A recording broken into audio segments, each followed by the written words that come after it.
Сәлеметсіздер ме? Менің есімім Бекбатар Роман.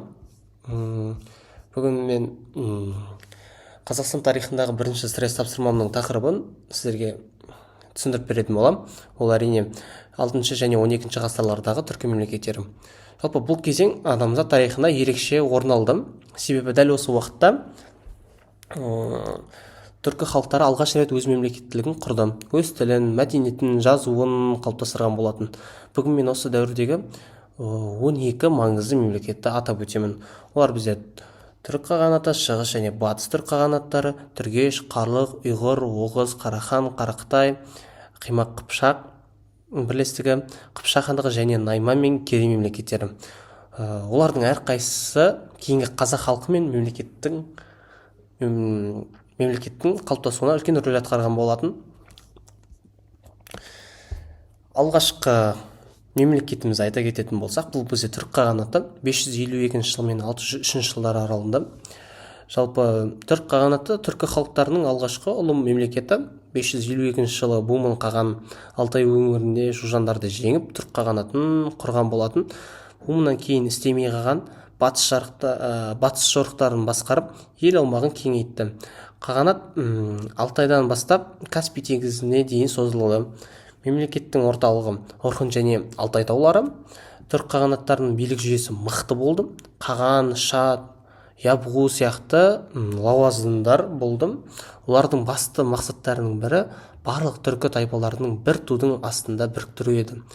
Жалпы бұл кезеңде металл өңдеу, әскери пен сауда қарқынды дамыған болатын. Түріктердің туы, руна жазуы және Орхон ескерткіштері олардың мәдени дамуының куәсі болып табылады. Осы мемлекеттен бастау алған түркі бірлестігі кейінгі ғасырларда да сақталып, түркі өркениетінің негізін қалаған болатын.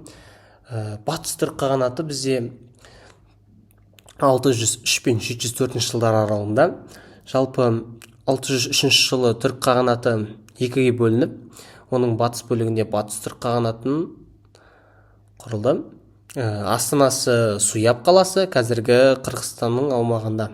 Билеушісі Тон Ябғу қаған болған болатын. Ол билік еткен тұста елдің саяси және экономикалық қуат артты. Батыс түріктері Ұлы Жібек жолының батыс тармағымен бақылап, халықаралық сауда орталығына айналған болатын.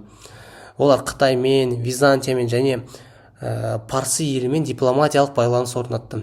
Ел ішінде 10 тайпа одағы болды, оны Онок Будун деп атаған.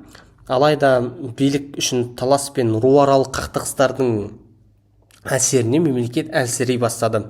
704 жылы түркіштер билікті өз қолына алды. Батыс түрік қағанатының маңызы түркі тайпаларының батысқа қарай көшуі және мәдени ықпалының кеңеюі болып табылады. Біздегі үшінші мемлекет бұл бізде шығыс түрік қағанаты. Бұл да 603 жылы құрылды, бірақ 744 жылға дейін болған болатын. Шығыс түрік қағанаты түркі халықтарының қайта өрлеу дәуірі деп те айтылады ел арасында. Елтеріс Құтлық қаған мемлекетті қалпына келтіріп, өзі ел бірлігін күшейткен болатын. Күлтегімен білге қаған халықты әділдікке, бірлікке, ата дәстүрін сақтауға шақырды. Олардың құрметіне жазылған Орхон ескерткіштері түркі әлемінің мәңгі мұрасы болып табылады.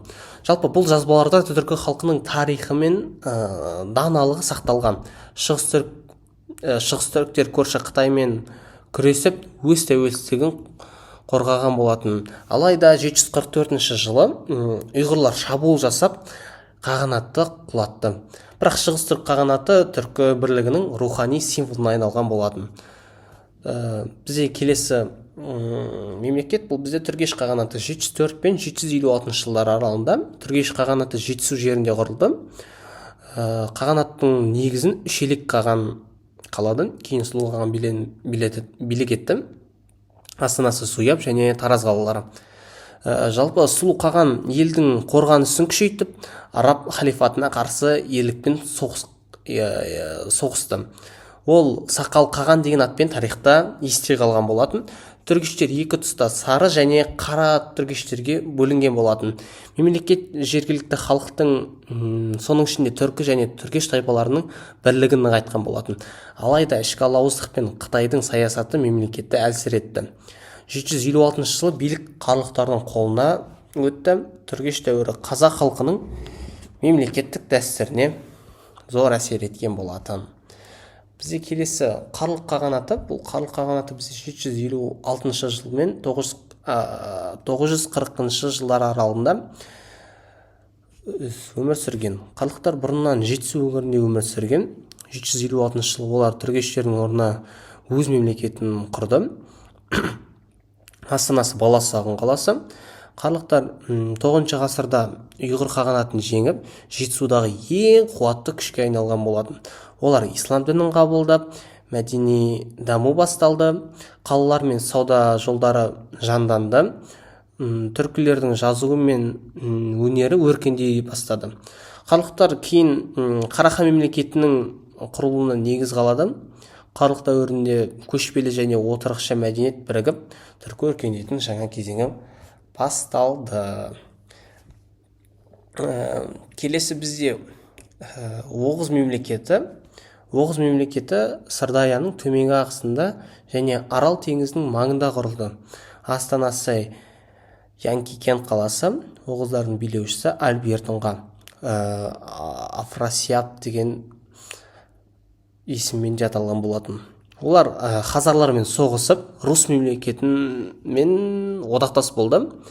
Мемлекетте әскери демократия жүйесі дамыды. Әр ру өз басшысын сайлады. Оғыздарда Жабғу деген билеуші титулы болды. Оғыздар кейін Селжұқ әулетінің шығуына әсер етіп, ислам дінінің тарауына себепші болды.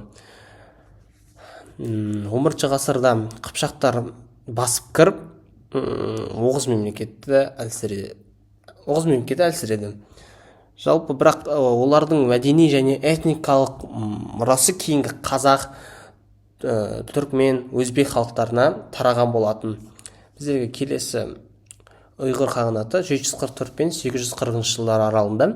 Ұйғыр қағанаты Шығыс түрк қағанатының орнына құрылды. Астанасы Қарабалғасын қаласы, билеушісі Моянчур қаған болған болатын. Ұйғырлар манихей дінін және буддизмді қабылдап, рухани мәдениетті дамытты. Олар өз жазуын жасап, кітап мәдениетін дамытты. Қағанат кезінде қолөнер, сауда және ғылым өркендей бастады. Ұйғырлар астрономия, математика, медицина саласында еңбектері біраз болған болатын. 840 жылы Енесей қырғыздары шабуыл жасап, қағанатты құлатты. Дегенмен ұйғырлар түркі жазуы мен мәдениеттің жалғасы ретінде тарихта мәңгі қалды. Келесі бізде жаңағы Қарахан мемлекеті 942 жыл мен 1212 жылдар аралығында. Қарахан мемлекеті алғашқы мұсылман түркі мемлекеті болып табылады. 942 жылы Сатуқ Буғрахан билікке келіп, исламды ресми дін ретінде қабылдады. Астаналары Баласағұн мен Қашқар. Бұл дәуірде қала мәдениеті архитектураға, ғылым мен әдебиетке бағытталған болатын. Қарахандықтар мешіттер мен медресені салды, суару жүйесін жетілдірген болатын. Осы кезеңде Жүсіп Баласағұнның Құттыбілік және Махмұд Қашқаридің Диуани лұғат түрік еңбектері жазылған болатын. Қарахан мемлекеті түркілердің ислам өркениетін жақындатқан болатын. 1212 жылы Хорезм шахтар жаулап алып, мемлекет жойылды. Бірақ оның мәдени мұрасы ұмытылған жоқ. Қара Қытай мемлекеті 1128 мен 1213 жылдар аралығы. Қара Қытайлар Қытайдың солтүстігінен келіп, Жетісуды мемлекет құрды. Яғни Жетісуда мемлекет құрды. Олардың астанасы Баласағұн қаласы, билеушісі Гурхан қаған. Олардың әділ басқару жүйесін енгізіп, сауда мен егіншілікті дамытқан болатын. Жалпы Қара Қытайлар түркілер мен мұсылмандарға қысым көрсетпеді. бейбіт өмір сүрген болатын. Яғни бір сөзбен айтқанда мемлекет көп ұлтты сипатта болды. 1213 жылы қарлық көтерілісі мен моңғол шапқыншылығы салдарынан жойылып кеткен болатын. Алайда Қарақытай дәуірі Шыңғыс хан билігіне дейінгі түркілердің соңғы тәуелсіз кезеңі болды. Келесі бізде Қимақ Қыпшақ бірлестігі. Ол бізде шамамен 9 пен 11 ғасырларда өмір сүрген. Жалпы Қимақтар Ертіс бойында орналасқан түркі тайпаларының бірі болды. Олардың құрамы 7 ірі тайпаны біріктірді. Соның ішінде Қыпшақтар да бар. Астанасы Имакия қаласы. Қимақтар сауда, аңшылық және мал шаруашылығымен айналысты. Қыпшақтар біртіндеп күшейіп, бірлестігін басшы күшіне айналды. Бұл бірлестік кейін Қыпшақ хандығының құрылуына жол ашты. Қимақтар кезеңінде Ертіс бойында тұрақты елді мекендер мен қалалар пайда болған болатын. Бізде келесі Қыпшақ хандығы жаңағы айтқандай 9 пен 13 ғасырлар арасында өмір сүрген. Қыпшақтар түркі халықтарының ең қуатты тайпа одағы болды. Олардың жері Ертістен Еділге дейін созылып жатты. Астаналары Сарайшық және Сығанақ қалалары. Қыпшақтар Рус пен Хорезммен белсенді дипломатиялық және сауда қатынасын жүргізген болатын. Мемлекет әскери құрылыммен ерекшеленді. Әр ру әскер шығарып отырды. Қыпшақтар көптеген түркі халықтарының этникалық негізіне айналды. Соның ішінде қазақ халқы да бар. 13 ғасырда моңғол шапқыншылығы нәтижесінде Қыпшақ хандығы жойылды. Бірақ оның мәдени және этникалық мұрасы қазақ халқының бойында сақталып қалды. Соңғы бізде Найман, Керей, Меркіт мемлекеттері 10 мен 12 ғасырлардың арасында. Бұл тайпалық бірлестіктер қазіргі Моңғолия мен Шығыс Қазақстан аумағында өмір сүрді. Наймандардың билеушісі Инанши Білге, Керейлерді Торы хан басқарған болатын. Мемлекеттің орталығы Орхын мен Ертіс және Хангай таулары болған болатын. Олар көшпелі өмір салтын сақтай отырып, сауда және дипломатиялық байланыстарын орнатты. Шыңғыс хан дәуірінде дейін бұл тайпалар Моңғолияның ең ықпалды күштері болған. Моңғол шапқыншылығынан кейін Найман, Керей, Меркіт тайпаларының бір бөлігі қазақ халқының даласына көшіп, қазақ халқының құрамына енген болатын. Олардың билік дәстүрі мен әскери тәжірибесі кейінгі қазақ хандарының басқару жүйесіне әсер еткен болатын. Сонымен қорытынды айта кеткендей, жаңағы 6 мен 12 ғасырлардағы түркі мемлекеттері қазіргі Қазақстан мен бүкіл түркі әлемінің мемлекетінің тарихының алтын дәуірі деп айтуға кетсек болады. Олар бір-бірінен кейін пайда болып, саяси билік пен мәдениеттің дамуына жол ашты. Түркі халықтар осы дәуірде өз тілін, жазуын, дінін және ұлттық бірегейлігін қалыптастырды. Жалпы бүгінгі тәуелсіз Қазақстан сол ежелгі түркі қағанаттарының заңды мұрагері. Олардың ерлігі мен даналығы біздің ұлттық мақтанышымыз болып табылады. Назарларыңызға көп рахмет. Сау болыңыздар.